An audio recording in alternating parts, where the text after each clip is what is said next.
महेश जी सुबह की सैर करके वापस लौटे ही थे कि उनकी पत्नी शारदा जी ने शिकायत करनी शुरू कर दी। देखा आपने अपनी बहू के रंग, मैंने पहले ही कहा था बेटा बेटा कहकर उसे सर पर मत चढ़ाओ। क्या हुआ भाग्यवान, क्यों इतना परेशान हो? मैं सुबह नाश्ता बनाने जा रही थी तो कविता कहने लगी, मम्मी जी आप रहने दो, पहले मैं अपना और रितेश का नाश्ता बना लूं। आप और पिताजी तो घर पर ही रहते हो, बाद में नाश्ता कर लेना। मुझे आज तक किसी ने किचन में जाने से नहीं रोका, अब इनसे पूछकर किचन में जाना पड़ेगा क्या? सही तो कह रही कविता, और रितेश सुबह जल्दी ऑफिस के लिए निकलता है, तुम तो बेकार ही परेशान हो रही हो। शारदा जी बिना कुछ बोले किचन में नाश्ता बनाने चली गईं। इसी तरह हर दिन बात बात पर शारदा जी अपनी बहू कविता से बहस करती रहती थीं। एक दिन रितेश ने कहा, पापा मैं सोच रहा था कि कहते कहते वो रुक जाता है। क्या बात है बेटा, साफ साफ बोल। पापा माँ और कविता में हर दिन बहस होती रहती है, क्यों ना हम अलग रहने लगें। तभी वहाँ शारदा जी आ जाती हैं। हाँ तो महारानी ने पट्टी पढ़ा दी तुझे? नहीं माँ, ऐसी बात नहीं, लेकिन ऐसे ही चलता रहा तो आगे चलकर बहुत ही परेशानी हो जाएगी। महेश जी बोले, बेटा जैसा तुम चाहो, अगर तुम्हें ऐसा लगता है तो यही सही, हम चाहते हैं कि सब खुशी खुशी रहें। ये सुनकर शारदा जी रोने लगती हैं। शारदा जी रोते रोते बोली, एक ही बेटा है हमारा और आप उसे भी अलग रहने की बात कर रहे हो। जाने दो उसे, हम किसी को बांध कर नहीं रख सकते ना। अगले दिन कविता और रितेश अलग घर में रहने चले जाते हैं। इसी तरह कुछ दिन बीत जाते हैं। माता पिता से दोनों कभी कभी मिलने आ जाते थे। एक दिन रात को 1 बजे रितेश का फ़ोन बजता है। दूसरी तरफ महेश जी थे।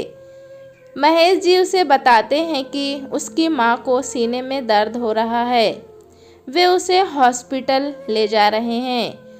उन्हें माइनर हार्ट अटैक आया है। रितेश और कविता तुरंत हॉस्पिटल पहुंच जाते हैं। डॉक्टर शारदा जी को 1 सप्ताह तक हॉस्पिटल में रहने की सलाह देता है। कविता दिन रात शारदा जी की सेवा करती है।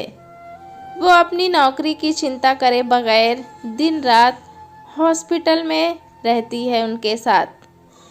इधर रितेश घर पर महेश जी का ध्यान रखता है। 1 सप्ताह बाद जब डॉक्टर उन्हें डिस्चार्ज करता है तो शारदा जी बहू से कहती हैं कि तुम भी घर साथ चलो बहू। घर जाकर कविता ने सास की और भी ज़्यादा सेवा की। शारदा जी की तबीयत जब ठीक होने लगी तो महेश जी ने बेटे से कहा, बेटा अब तुम लोग घर जाओ, मैं शारदा का पूरा ध्यान रख लूँगा। रितेश का मन नहीं था जाने का, फिर भी कविता से बोला, चलो हम चलते हैं। तभी कविता ने कहा, नहीं, माँ को हम अकेला नहीं छोड़ सकते, हम अब माँ पिताजी के साथ ही रहेंगे, इनकी सेवा करेंगे, इन्हें हमारी ज़रूरत है। यह सुनकर शारदा जी की आंखों से आंसू आ जाते हैं। वो बहू को गले लगाकर कहती हैं, बेटी मुझे माफ़ कर दे। माँ जी बेटियों से माफ़ी नहीं मांगते, बस आशीर्वाद देते हैं। आपने मुझे बेटी कहा, मैं बहुत खुश हुई। मेरी ही गलती है, मुझे आपको छोड़कर नहीं जाना चाहिए था। माँ की डांट में तो आशीर्वाद होता है। आज से आप कितना भी डांटें, मैं आपको छोड़कर कहीं नहीं जाऊंगी। एक पल आपको खोने के ख्याल से मैं बहुत डर गई थी। उसके बाद चारों अपने घर के लिए निकल पड़ते हैं। अगली सुबह कविता जल्दी उठकर किचन में जाती है। पीछे से शारदा जी भी खुशी खुशी उसका हाथ बताने पहुंच जाती हैं।